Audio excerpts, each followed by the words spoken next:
نحمده ونصلي على رسوله الكريم اما بعد فاعوذ بالله من الشيطان الرجيم بسم الله الرحمن الرحيم ان الذين آمنوا والذين هادوا والنصارى والصابئين من آمن بالله واليوم الآخر لفظی ترجمہ ان الذين آمنوا بے شک وہ لوگ جو ایمان لائے والذین ہادوا اور وہ لوگ جو یہودی ہے والنصارى جو نصرانی ہیں والصابئین اور جو صابی ہے من آمن باللہ جو شخص بھی ایمان لایا اللہ تعالیٰ پر والیوم الآخر اور آخرت کے دن پر وعمل صالحا اور اس نے اچھا کیا عمل فلہم اجرہم عند ربہم پس ان کے لیے اجر ہے ان کے رب کے پاس ولا خوف علیہم اور نہ ان پر خوف ہوگا ولا ہم یحزنون اور نہ وہ غمگین ہوں گے وَإِذْ أَخَذْنَا مِيثَاقَكُمْ اور جب لیا ہم نے تم سے پختہ عہد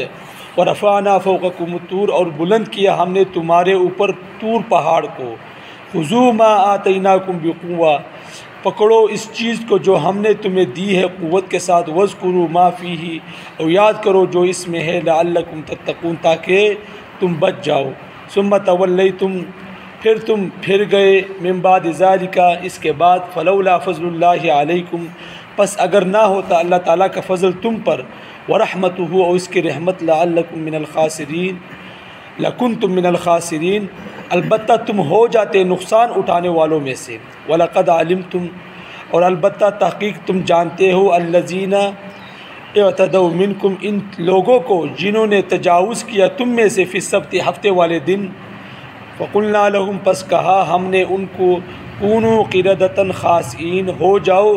بندر ذلیل وجعلناها نکالا پس بنایا ہم نے اس واقعے کو عبرت لما بین یدیہا ان لوگوں کے لیے جو اس سے پہلے تھے وما خلفہا جو پیچھے آنے والے ہیں وموعظۃ للمتقین اور نصیحت پرہیزگاروں کے لیے۔ میرے بھائیو دوستو مسلسل یہودیوں کا ذکر ہو رہا ہے۔ پہلے ان یہودیوں کا ذکر تھا جو موسیٰ علیہ السلام اور اس سے پہلے تھے جو اس کے بعد، اور اب ان یہودیوں کا ذکر آ رہا ہے جو حضور صلی اللہ علیہ وسلم کے زمانے کے ہیں۔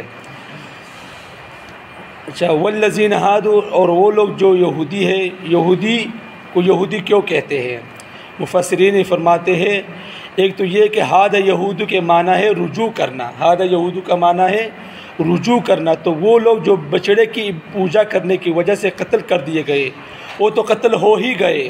اور جو بچ گئے انہوں نے کہا انا ہدنا الیک اے پروردگار ہم نے تیری طرف رجوع کیا، مطلب کیا کہ ہم نے توبہ کر لی ہے، چونکہ ان کے بڑوں نے ہود کا لفظ بولا تھا اس وجہ سے ان کو یہودی کہا جاتا ہے۔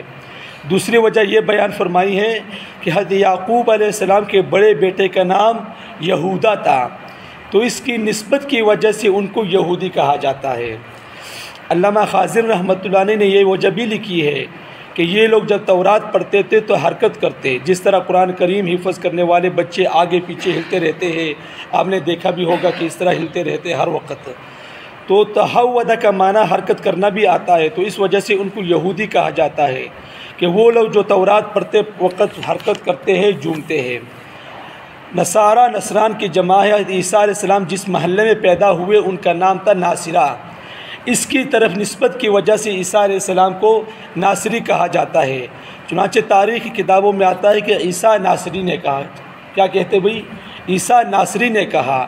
جس طرح حضور صلی اللہ علیہ وسلم کو مکی و مدنی کہا جاتا ہے، مکی تو اس وجہ سے کہا جاتا ہے کہ حضور صلی اللہ علیہ وسلم وہاں پر پیدا ہوئے، وہاں پر 40 سال 50 سال وہاں پر گزارے، اور مدنی اس وجہ سے کہا جاتا ہے کہ حضور صلی اللہ علیہ وسلم نے مکہ سے مدینہ ہجرت کی، پھر وہاں پر رہے، پھر وہاں پر ان کا دفن بھی کر دیا گیا، تو اس وجہ سے ان حضور صلی اللہ علیہ وسلم کو مکی و مدنی بھی کہا جاتا ہے۔ اسی طرح عیسیٰ علیہ السلام جس محلے میں پیدا ہوئے اور وہاں پر رہے اس کو کیا کہا جاتا ہے بھئی؟ ناصرہ کہا جاتا ہے۔ دوسری وجہ یہ علماء فرماتے ہیں کہ عیسیٰ علیہ السلام نے ایک موقع پر فرمایا تھا کہ اللہ تعالیٰ کے راستے پر چلنے میں اور جو کچھ اللہ تعالیٰ کی رضا کے لیے میں بیان کرتا ہوں تو لوگ مجھے تکلیف پہنچاتے ہیں، تو کون ہے من انصاری الی اللہ جو میری مدد کرے گا اس کام میں کہ اللہ تعالیٰ کے پیغام کو آگے پہنچائے اور میری مدد کرے، تو اللہ تعالیٰ کی رضا کے لیے فرمایا قال الحواریون نحن انصار اللہ کہ حضرت عیسیٰ علیہ السلام کے مخلص ساتھیوں نے کہا کہ ہم ہیں کہ ہم اللہ تعالیٰ کی رضا کے لیے آپ کی مدد کریں گے۔ نصرت کے معنی ہے مدد کرنا، چونکہ انصار کا لفظ استعمال ہوا ہے اس وجہ سے ان کو نصارہ کہا جاتا ہے۔ تو باقی انشاءاللہ ہم کل پڑھیں گے۔ اللہ تعالیٰ سے دعا ہے اللہ تعالیٰ ہم سب اس پر عمل کرنے کی توفیق عطا فرمائے۔